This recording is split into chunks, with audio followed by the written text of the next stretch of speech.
The inside story on the issues that affect you and your community. This is Local 12 Newsmakers. Good morning and welcome to Local 12 Newsmakers. I'm Dan Hurley.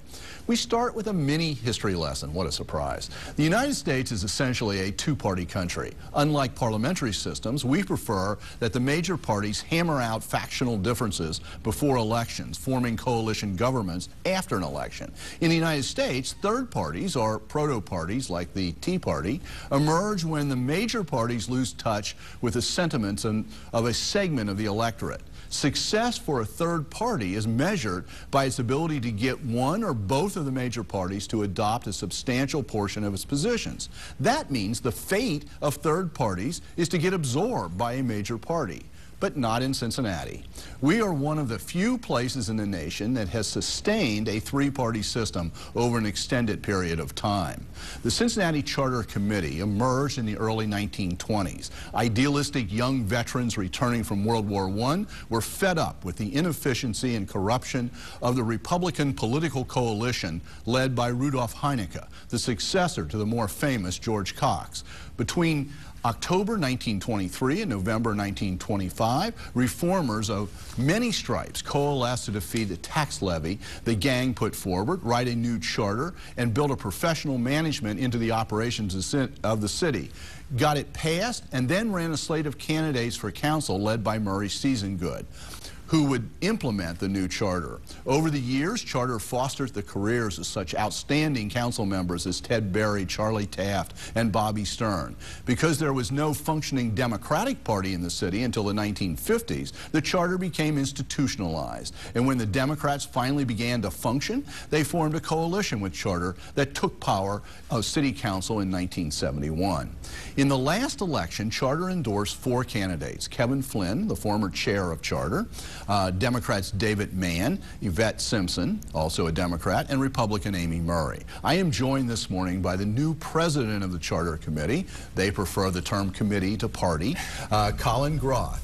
Youthful leadership for a venerable political movement. Colin is Director of Strategic Assistance at Strive Together, a subsidiary of KnowledgeWorks. Before joining Strive, Mr. Groth served as Government Relations Director for SORTA and Metro.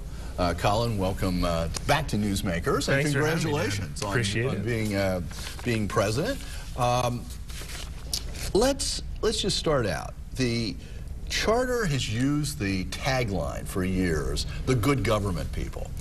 I have to tell you, I've never interviewed the chair or president of a political organization or a candidate who says, I'm for bad government. Okay, so what's this really mean to you? What that phrase, the good government people? Well, I mean, as I think about my own experience in the city and you know, professionally, I have the opportunity now to work in about 38 cities across the country.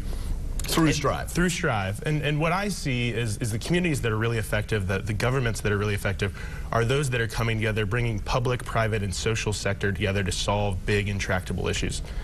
You know, at Charter, we've passed 5 principles that we believe are emblematic or representative of what we think good government locally will be. What we're talking about is transparency. What we're talking about is accountability, fiscal responsibility, regional cooperation. We need to build and broaden the tent. We talk about Agenda 360 and the work that Mary Stegman and others are doing. Right. We have to get that work done. And then independence, right? We truly believe that locally, right, politics should be about citizenship above partisanship. And so you see that in the slate that we endorsed. 2 members that you didn't talk about that were endorsed but did not win, Greg Landsman and Vanessa White, again, broadening that tent, bringing together people that may be divided by ideology at the national level, but unified by those principles of good government that we think are so important. Going back to history, one of the great phrases I love about Charter, there was no, the early Charter no Republican way to fill a pothole, no Democratic way to recruit business to the city. Yeah, and there's just an efficient way to do it, and that's what we're going to do. And in those annual reports of Charter, there was a before with a lot of potholes in the street, and then there was an after with the newly paved, because asphalt was brand new at that point. And you know, just how many lane miles did we resurface? Absolutely. And efficiency was the goal, and that's related to professional management. A lot of things have changed about the Charter since the 1920s, especially in the last couple of decades. But the rock solid bottom of the Cincinnati system is the city manager. What is your reaction as president of Charter to what we experienced in December with the attempt to name Willie Carden as city manager? Well, first and foremost, I want to say, I mean, Willie Carden is a tremendous individual who has done amazing things for the city. I'm interested in process, not the absolutely. person. Now, that said, process matters, and not just sometimes, but all the time. And so we were very vocal on this issue because it was our strong contention that a national search should be conducted. You know, anytime you have a change in leadership, obviously you expect that there may be changes in the manager of city government. That said, there has to be a process, right? And so we pushed members of council, not just our members, but all members, to say, what is this process? How can we begin a national search? And we were very excited to see, after much rigmarole, that process is now underway. I understand that there's an RFP being drafted. So it's exciting to see that, you know, that our voice was heard, that the voice of citizens was heard, and that there now will be a process in place. Because that position, as you referenced, I mean, Charter, you know, formed June 6, 1924 for the purpose of cleaning up City Hall, for the purpose of ending that system of patronage. That tenet of professional management has long been critical to us. Now, that said, I think 90 years later, it's time to renew a conversation on what is the best and most effective way to manage and modernize city government. And so I think as we begin discussions around the charter and you know, reform initiatives, we should talk a little bit about what is that way to reinforce professional management. Are there other models we should look at? How can we think about ways to modernize local government? And are those of you at Charter really open to make, I mean, is there a benchmark other city that you think is interesting what they're doing with the professional running of the city that might be a fresh approach? Well, I think all options have to be on the table, and we have this. We have a related institution, the Charter Research Institute, that was formed to study policy issues like that. So I think one of the things as we, you know, get ready to celebrate our 90th anniversary this year, I think we need to kick off a conversation. We need to bring together folks from the Republican Party, from the Democratic Party, from the League of Women Voters, the Chamber, and others to say, are we still in the right system? Are there ways that we need to tweak? Are there things in the city charter itself that we need to clean up? We know there's archaic language, and there are many small changes that could be made. But I think we are also open to a much broader conversation. I had the chance, I was in Louisville a few weeks ago talking to the mayor's office, and the gentleman was a few minutes late to the meeting and said, I really apologize. I'm just coming from our continuous quality improvement meeting at our public works department. And I said, forget the meeting for a second, let's talk about that. And he said, yes, we have, you know, analysts embedded in all of our city departments focused on using data to get better every single day. Those are the kind of conversations that I'd love to see started here in Cincinnati. Obviously, they have a consolidated metropolitan government with the county. Right. Jerry Abramson's been on this show a couple of times. It's incredible to see the work that's been done. But I do think it's time to renew a conversation to say, how can we best govern locally? I've noticed that Louisville, as long as you brought Louisville up, has gotten a grant from the Bloomberg Foundation. Now that Bloomberg's no longer mayor, he wants to continue to have input. It's interesting to me that in our region, Louisville is the place that there seems to be some real connection on that front. And is that one of the reasons you were down there? So I was down there. They actually have a tremendous post-secondary group called 55,000 Degrees, and so I was having some conversations with them. They are very interested in the work of Strive Together and learning a little bit about our work. So we were having conversations on that front. Obviously, with my sort of political bend, I always take some of the conversations in that direction, though. Well, isn't that surprising? In an earlier position, you were government affairs with SORTA Metro. A big part of what we watched in December over the streetcar was the process of how to work that out. And I want to get to that in a broader sense in a moment. But as somebody who's always been interested on a personal level in multimodal transportation initiatives and worked for SORTA Metro, what's your reaction to what John Cranley said on this show last week, that he plans to make major changes in the board of Metro, the board of SORTA, which then would extend to the change in management? And that's what he said. What's your reaction to that? Well, I mean, you know, Mayor Cranley has always, I think, had a great interest in transportation. When I was at SORTA, he actually had been involved in a deal with Commissioner Portune to rework the management of that board, reshuffle the way that the seats were designed, and actually hopefully encourage outlying communities to begin to ante up. I think that hasn't happened. I'm excited to see the mayor talking about working with that board, strengthening that board. My concern would be, you know, what my experience working inside the organization for about 6.5 years is that that board needs to be strengthened, not you know, they need individuals from across business, from across philanthropy, those folks that are really interested in solving a mobility challenge that we have here in our community. You think about the way that our transit system has been designed. I recall having conversations with my grandmother about taking the Route 69 streetcar from Madisonville. My family is historically from Madisonville to downtown. That Route 69 bus is largely the exact same route. Now, that was in the 1920s. Right. The system still pretty much functions in the way it used to in terms of trying to change that. Major corridors and a bulk of the service coming downtown. We have to change that. We began the conversations, you know, before even my time at SORTA.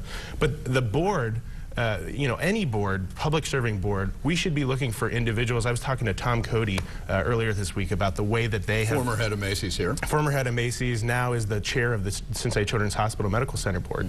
And you know, he was sharing a little bit about the philosophy of Children's, the way that they nurture and cultivate board members. We should be taking that same approach to our public institutions. SORTA is a more than $80 million a year annual operation, including a significant portion of public dollars. We should be finding the best and the brightest, those willing to serve civically, to get engaged in groups like that and to push for real solutions to some of our region's challenges, not just you know, pick apart ideas that may be on the table. Yeah. Did SORTA make a mistake by trying to get involved in the streetcar? I think SORTA, and I want to say this specifically to Terry Garcia Cruz, I think that was a courageous decision. I think we had, you know, one of the things that the charter board, we had never officially taken a position on the streetcar. We have in the past opposed the ballot initiatives and various initiatives to unwind some of those projects. But as we took a look at the reality, and as we thought about the principles that we've passed, when we talk about fiscal responsibility, it was absolutely irresponsible fiscally at the point of the conversation that we were at in December to unwind that project. One of the things you talk about professional management, the city management had put forth a number of numbers around the cancellation costs. What was exciting for us was to see when the audit was conducted by outside partners, the professional management of the city was largely confirmed. We also said, we made a board statement that said, should that audit be confirmed, should private partners be willing to engage in the conversation, and should we be able to find ways to operate the system in the future, that system should absolutely be constructed. And so we worked hard to bring private sector partners together with folks like Kevin Flynn to make sure that we found a reasonable and responsible solution. I think the decision that the SORTA board made was not about you know, the project in itself. It was about relationships, it was about integrity, and I thought it was a courageous and bold decision that should be honored. Which very honestly could blow back on them at this point. Absolutely, and that's why, again, in the spirit of our principles, you know, we'll be looking to hold elected officials accountable for those things that we think are good government, and we'll be looking to use those public boards as places to build that leadership, the civic leaders of tomorrow. You mentioned that, I mentioned earlier that there were 4 people that you had endorsed, the charter had endorsed, that were elected. They were all over the map on the streetcar question. Yvette Simpson, from the beginning, was a prime supporter from the beginning. Who I think really found her voice in that process. Oh, I think absolutely. Grew tremendously as a candidate and a member, I think. Beginning of her second term, I think that she is a new type of politician in this city and one to really watch for the future. You had Amy Murray, who was opposed and remained opposed at the end of the process. And then you had Dave Mann, who started out opposed, campaigned against it, ultimately tipped over, and then ultimately Kevin Flynn, the purest of all the charterites. He's charter right, not Democratic charter or Republican charter. And what was your role with all 4 of those? Well, I think the role of myself as president of charter and as the charter board, I mean, we publicly stated our position as we looked at the data, as we looked at the interest. I think in terms of the endorsements, what we were looking for is people that will make decisions, right, based on the data that's in front of them. David Mann, I thought, was very eloquent in saying that the project as it stands today is not the project that we were looking at during the campaign. Things have changed. Money has been spent. Construction is underway. And so while it was a painful process at times, and I think credit should be given to the mayor and others who allowed for a transparent process, who allowed hours and hours of speakers to come and commit and testify. But ultimately, what was incredible to me to see was that private sector partners, folks like Eric Avner and the Hale Foundation, others in the business community stepped up to say, at this point, the city needs to find a solution. And they were willing to put resources on the table to make that happen and commit their time and leadership. Again, getting to this sort of board issue, right? We had private sector folks, for the first time that I can recall during my time in this city, actually paying attention to issues of transit and transportation.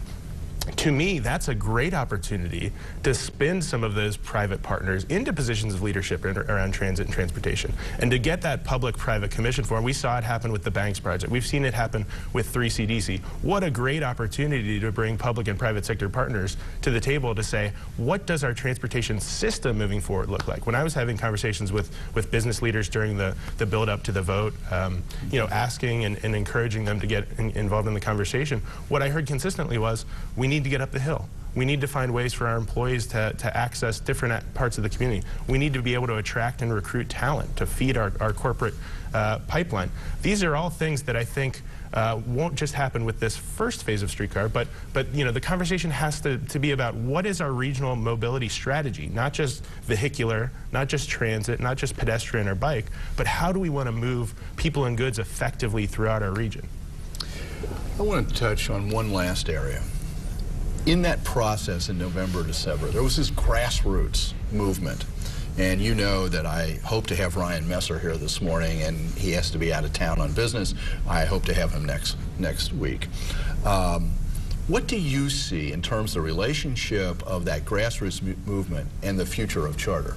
I mean, I think there's incredible opportunity. I mean, we may not have agreed on the particular vehicle that they were trying to pursue in terms of a charter amendment. I mean, that's something that we're not really wild about. But to see that kind of engagement, that enthusiasm, that grassroots spirit. I mean, you had literally more than 10,000 people that stepped up to sign ballot initiatives. You know, that's so encouraging to see that kind of civic engagement in the community. I live in Over the Rhine. I was walking through the community one Saturday afternoon, and I think I was asked 4 or 5 times to sign petitions by folks in the neighborhood. To see folks that engaged, that encouraged, I think what it says to me is that people, we look at the turnout in that past election, right? We look at... Which was terrible. Just honestly, absolutely pathetic. I think what we see is that people are crying out for an organization, for an institution like charter that is not about one party's ideology, but is about what are those thoughtful solutions to our region's challenges. And so to me, you know, leveraging that kind of community spirit, that volunteerism, that engagement behind these good government processes that we think are so important, behind those principles, that's what will take the city into the future. Colin, thank you for being here this morning. Thanks. Congratulations. It's great to have a new generation moving us all along, those of us who don't have any hair left. So hope to have you back lots of times in the future. Would love to be. Great work. It is not just political organizations that are turning to millennials for fresh ideas and energy. It's businesses and social organizations as well. Stay tuned. After the break, I'll be joined by an expert on the millennial generation.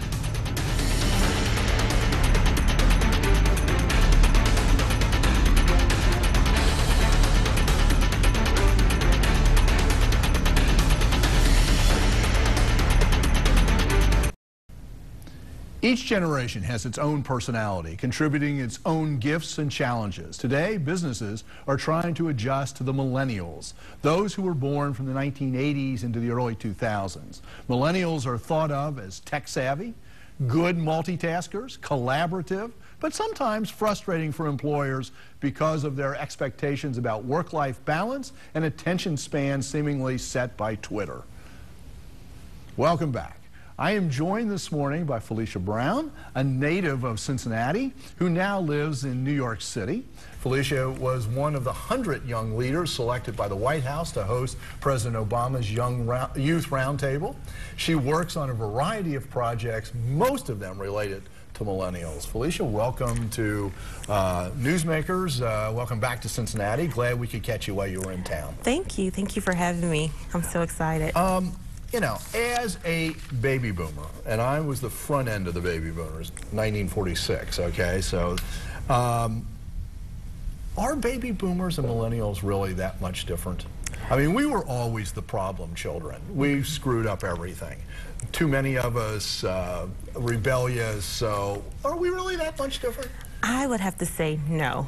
I think that the only difference really that takes place between millennials and baby boomers is the technology and social media. But at the end of the day, I would say that millennials and baby boomers are mostly the same. They have the same traits. They both want to feel engaged, and they are very much related in the sense where baby boomers, they love to feel appreciated. And millennials have been called narcissistic and self-centered, which I have to disagree with as a millennial. So I would say not too much of a difference. It's just the social media and the technology and the new age. And there is this whole thing about even those of us who are baby boomers, who have our face pages, our Twitter accounts, and all, you know, all of that sort of thing. We're not digital natives, so we may not be as comfortable with all of that, yes, even though we do it all. Right, and that's really a great way for millennials and baby boomers to come together. I think if, you know, grandparents, if you have a grandparent and you're a millennial, teach them how to log on to social media. Get them hip with the new generation of technology. I think that's a really great attribute, a great way to get millennials and baby boomers engaged and bridge that generational gap. In the workplace, I want to focus a little bit on that. In the workplace, what's really important for employers to understand about millennials and their expectations, their hopes, their dreams that translates into the workplace that needs to be accounted for? Definitely, that's a good question. I think the most important thing is that typically millennials do not stay at a job for more than 2 to 3 years. They like to go from job to job, and that's one thing you need to know when you're hiring a millennium. They're very fast-paced. They like things now, fast, quick, and sometimes easy, kind of different than my parents' generation or the generations before. And that's one thing you would like to know. And you have to keep millennials engaged. As a young professional, you have to give them something that keeps them engaged, make them feel wanted, so they don't turn self-centered. Okay. One of the things about not just a specific workplace, but a regional community, and Cincinnati, for every region, the economy of the future is going to depend upon its ability to attract and retain high-quality young talent. Now, you're somebody who grew up here and has left. Yes. So the question I have is, what is it that Cincinnati's got? What's in our DNA, our regional DNA, that makes us either attractive or not so attractive to millennials, you know, who either grew up here and say, I got to get out, or people from elsewhere who may have a job opportunity here, but they have to weigh whether they want to come here? That's a really good question. First off, I just want to say Cincinnati is a great city, and I love Cincinnati. As a young professional, I still come back to visit for events here. And Cincinnati versus, I won't say versus New York, I won't do that, but Cincinnati they're now developing the downtown area, which is a really great asset. I feel that a lot of millennials want to be close to their work area. They want to be able to walk to their job, and I won't get started on the new transportation in the city, but... oh, why not? The streetcar, right? The streetcar. Is that attractive? I think it's attractive for millennials. I really do, because millennials want to feel engaged with their city. They want to feel welcome. In New York City, for example, we have the train system. It's one of my favorite things. No matter what class level you're at, I have friends that are very wealthy and I have friends that are just not as wealthy, and they both enjoy riding the train. Including your former mayor. Yes. Yeah, rode the train to work every day. I agree. I think it's so important to feel engaged with your city. If you're working so hard within a city, you need to feel appreciated too after work. For people that you've met who didn't grow up in Cincinnati, and you say, oh, I'm from Cincinnati, what do they think of Cincinnati? Or do they have any opinion at all? Or are we just one of those places that it's not on the coast, either coast, and therefore not much? I think Cincinnati is one of the rising cities, to be honest. They're building up Cincinnati. It's a great place to come. The casino is really awesome. You have young professionals. I went to visit while I was home. You have young professionals that are mixed in with senior citizens, and then you have the working class people that go just to have a good time and, you know, enjoy the city. And I think it's important to mix the generations so that we could grow. You can grow as a city. Well, thank you for being here this morning. Thank you for coming back to visit. Yes. Keep maintaining the contact. And I do want to mention, even though I know you can't talk about it much, you have a book coming out on millennials. Yes. And it'll be out about when? About after April 2014. So you could definitely look for it. It'll be about millennials very soon. Yeah. Okay. Yes. Thank you very much. Nice meeting you. Thank you. Okay. Thank you for making Newsmakers a part of your Sunday morning. Join us again next week to meet the women and the men working to shape our community for the future. Have a good week.